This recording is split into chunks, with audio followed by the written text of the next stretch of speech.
Brantley POV. Panibagong vase na naman ang lumipad sa ere at nabasag sa pader, dahilan upang magkalat ang mga bubog nito sa paligid.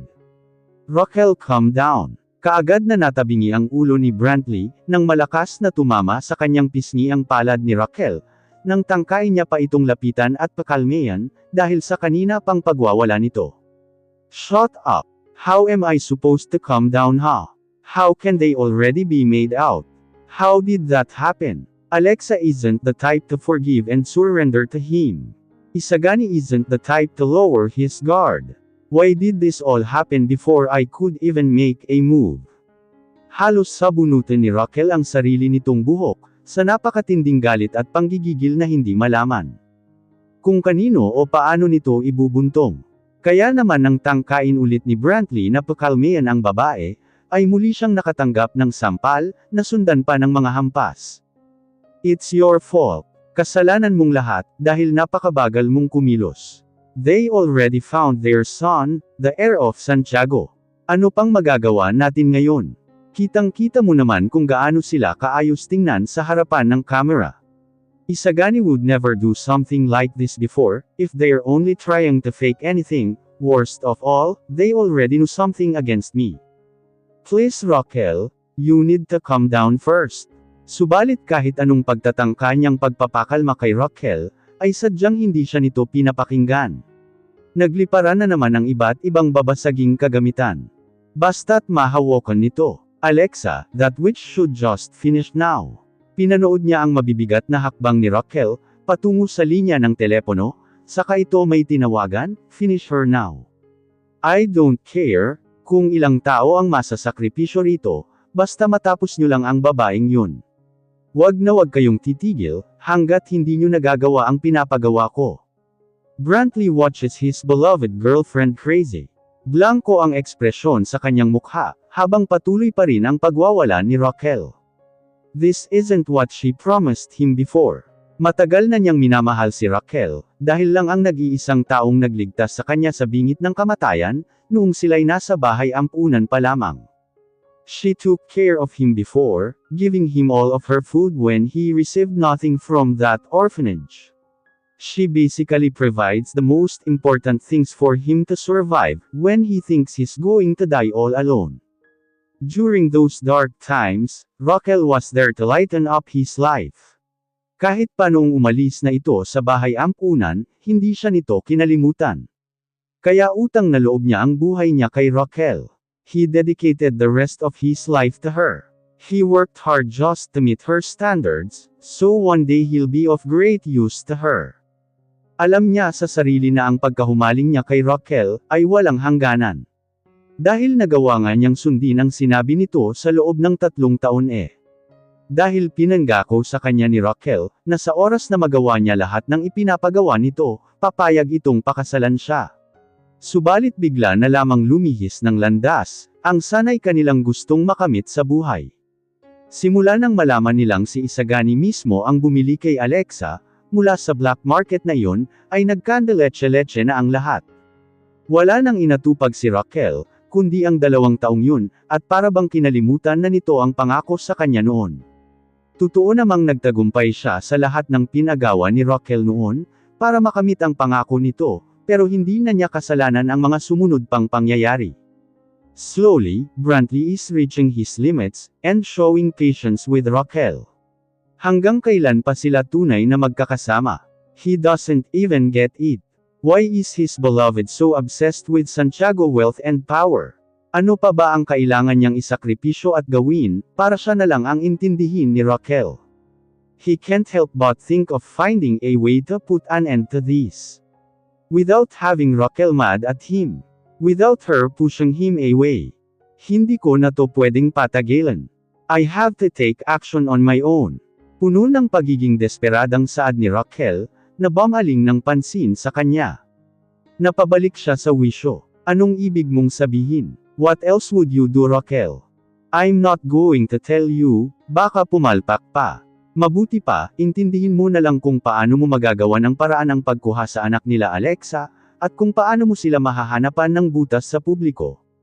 Tingnan mo na lang kung gaano ka inuulan ng batikos ngayon sa social media. Ayon ang intindihin mo.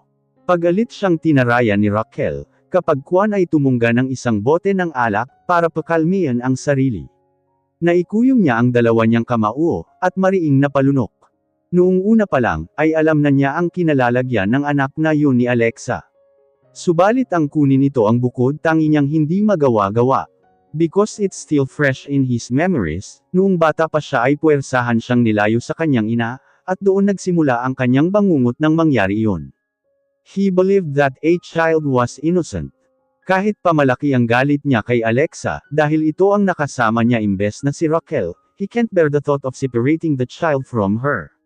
Trauma always haunts him in his sleep. Napanood niya ang paglaki ni Dushel sa piling ni Alexa. That child clings to him, addressing him as his father, kahit ilang beses niya itong pagmalupitan. Kaya kahit na pinapahanap ito ni Raquel sa kanya, ay hindi niya magawa ang gusto nito. But secretly protecting the child seemed very useless and bothersome. Maybe he should have just finished both the child and Alexa. Isagani would end up in ruins, and the wealth of Santiago would be passed into Raquel's name. After that, he and Raquel would finally end up together. Don't be silly, Raquel, pagbasag niya ng katahimikan na nag-agaw sa pansin ng babae. Sa pagpapadala mo ng tauhan, sa tingin mo ba madali mong matatapos si Alexa, lalo na't nasa poder siya ni Isagani Santiago? Then what? Gusto mo ako mismo ang gumawa? Why not? Napangisi siya. Please don't plan silly things on your own. We're partners here. Tutulungan kita. We just have to execute our plans right this time, at sa huli makukuha mo lahat ng gusto mo. Maingat siyang lumapit kay Raquel, upang suyuan ito. Nang makitang kumalma na ito, ay sa kanya niyakap mula sa likuran. I have no other intentions, but to be with you, so naturally, I don't want to be deemed useless. What do you think? What are you planning to do then? Raquel, wake up. Gumising ka. Nalulukot ang mukha na napamulat ng mga mata si Raquel, sa malakas na pagyuyugyug ng kanyang katawan. What is your problem, ma? Iritado siyang napaupo sa kama, takip-takip ng kumot ang kanyang nakahubong dibdib, habang si Brantley ay mahimbing paring natutulog sa kanyang tabi. Dal iyan mo at magbihis ka. Nandito ngayon sina Isagani at Alexa. May halong taranta, takot at pag-aalala pa nitong Saad. Tuluyang nagmulat ng husto ang kaninang aantok-antok na mga mata ni Raquel sa narinig. Ano? Nandito sila. Oo, pinapasok ko sila ngayon sa living room. Hinihintay ka na nila, ikaw ang sinadya. Mabilis siyang pinanlamigan ng katawan. Dumagundong ang matinding kaba sa kanyang dibdib. Kaagad na nablangko ang isipan niya, ngunit mabilis ding nag-uunahan ang iba't ibang senaryo sa kanyang isipan. Bakit sila nandito? Mayroon na ba silang alam tungkol sa kanya? Anong gagawin nilang dalawa sa kanya? No, this can't end just like this. Matapos lahat ng mga sinakripisyo niya, para lamang makaabot sa puntong ito, hindi mangyayaring agad siyang mapapabagsak ni Alexa. Ano pang ginagawa mo, anak? Kumilos ka na dal iyan mo. Hinhila siya pataas ng sariling ina. Napapalunok siyang namutla. Anong dala nila? What are they here for? May banta ba sila sakin? What? Don't be paranoid. They came harmlessly. Ang mabuti pa ay gawin muna ang sinasabi ko. Hurry up and don't offend them, or else you'll know what will happen to us. Naroon pa rin ang nerbiyos at kaba niya, kahit na pagkatapos gumayak. Sa pagmamadali ay hindi na niya naayos pa ang sarili. Hindi tulad noon na sa tuwing haharap kay Isagani, ay nakaayos ng kanyang itsura, ni walang pagkakamali ang masisilayan. Still, Isagani refused to even notice her. All her frustrations are building up inside her, boiling her blood. Sinikap niyang hindi magpakita ng anumang nababahalang emosyon. Inayos niya ang ekspresyon sa mukha niya, na kagaya ng nakasanayan ay minamanipula niya iyon. Sa isang iglap ay sumili ang matamis, at nangungulilang ngiti sa kanyang labi, mayroon pang kinang na makikita sa mga mata niya. Alexa, ang boses niya ay walang kasing sigla, animoy nagagalak na makita ang kaibigan. Naistorbo ang pag-uusap ni na Alexa at Isagani, habang magkatabing nakaupo sa sofa, nabaling ang atensyon sa kanya. Mas bumilis pa ang pagtibok ng puso niya, nakatago sa pula niyang lipstick ang pamumutla ng kanyang labi. Tumayo si Alexa, sumili ang napakatamis ng ngiti sa labi nito. Rochelle, sa wakas, hindi niya nagawa pang makahakbang ng tawirin ni Alexa ang pagitan nila, at salubungin siya ng isang mahigpit na yakap. Thank goodness. Sobrang namiss kita Rochelle, naroon ang pangungulila sa boses ni Alexa, walang pinagkaiba sa dating siya. Sunod-sunod siyang napalunok, ang malamig na pawis ay kumawala sa kanyang noo at leeg. Alexa, namiss din kita, sister-in-law. Hindi mo alam kung gaano ako nag-aalala sa kalagayan mo, magmula nang huli tayong nagkita. Pero ngayon, humiwalay sa pagkakayakap sa kanya si Alexa na mas lumawak pa ang ngiti sa labi, dahilan upang makita ang magaganda nitong ngipin, na naaayon sa ganda ng kanyang mukha. A sudden envy filled her heart, both naturally and unconsciously. Hindi mo na kailangan pang mag-alala sa akin Rochelle. Dahil gaya ng nakikita mo ngayon, Isagani and I decided to forgive each other, and forget about the past like nothing happened. Hindi na kami magiging toxic sa isa't isa, sa kondisyon na kalilimutan ang tunay na nangyari noon, mas lamambot ang ekspresyon sa mukha nito, puno ng sinseridad. We both accept each other's flaws, and we're going to start all over again. Hindi niya nakayanang itago ang pagtataka, at pagkabigla sa sinabi nito. Anong ibig mong sabihin? Ganon na lang yun. But kuya hurt you? Bago niya pa madugtungan ang gustong sabihin, ay napreno na niya ang kanyang bibig. Nandito si Isagani, hindi niya pwedeng basta-basta na lang suron ang imahe nito kay Alexa. Lalo na't magkaibang istorya ang alam ng nalalaman nilang dalawa. Sa kabilang banta, ay unti-unti namang hamupa ang kaninang nervyos at kaba sa dibdib niya. Maaaring nagkaayos ang dalawa, subalit hindi pa siya nabubuking. Still, she has to make sure they don't suspect her or begin to doubt her. Maupo tayo, aniya. Bumalik sa kaninang inuupuan si Alexa, labis-labis ang pagkakadikit kay Isagani, na animoy nakamagnet sa lalaki.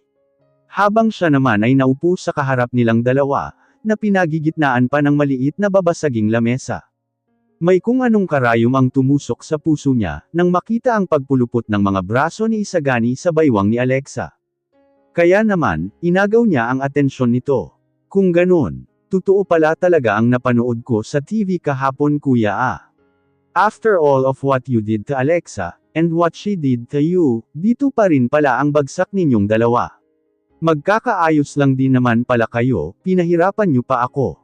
Pamiki siya ng tawa at nagtunog natural, umaakto sa pangkaraniwang niyang ugali na nakasanayan nila. Well, I married her to be my companion for the rest of my life anyway. So obviously, I'll do everything for that to happen, blangkong emosyong tugon sa kanya ni Isagani. Palihim niyang binaon ang mahahaba niyang kuko sa kanyang hita. She refused to accept the fact that Isagani really loves this woman. She refused to accept that Herman was in love with someone else.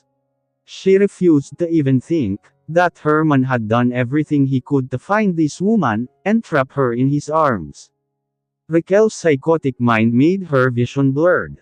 This should be her, Isagani woman should be her. There should be no other woman than her. Habang papalalim ng papalalim ang iniisip niya, ay siyang pag-apo ng kagustuhan niyang wakasan na si Alexa.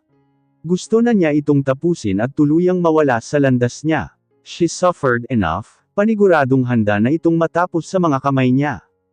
Ang totoo niyan ay nandito kami, para bukod na ipaalam sa'yo na okay na kami ni Isagani ngayon. Gusto rin naming humingi ng pasensya, dahil naipit ka namin sa gulo at away naming mag-asawa. Marahang pagkausap sa kanya ni Alexa. You no longer have to deal with our problems from now on. Lalo na sakin, dahil ikaw lang naman ang madalas kong tinatakbuhan at naiistorbo. Simula sa araw na to, lahat tayo payapa na. Magsasaya tayong lahat, at kalilimutan na ang nakaraan. Gusto niyang sabunutin ngayon si Alexa. Magsasaya, kalilimutan ang nakaraan. How can Isagani forget the fact that she cheated on him for Brantley? How can Isagani even accept her slutty wife? How can Isagani tolerate this woman? Lahat ng lasong salita ay naibulong na niya kay Isagani. Pero bakit nagpapaka-martyr ito, para lang magkaayos sila muli ni Alexa? Nagpanggap si Raquel na nakahinga ng maluwag, sinabayan ang isip-batang solusyon ni Alexa. Salamat naman. Sa tagal-tagal ng panahon, mabuti naman at naisipan niyo ng magkaayos. Sana habang buhay kayong magsama ng payapa, Alexa at Kuya. Oh no, there will be no peace in their married lives.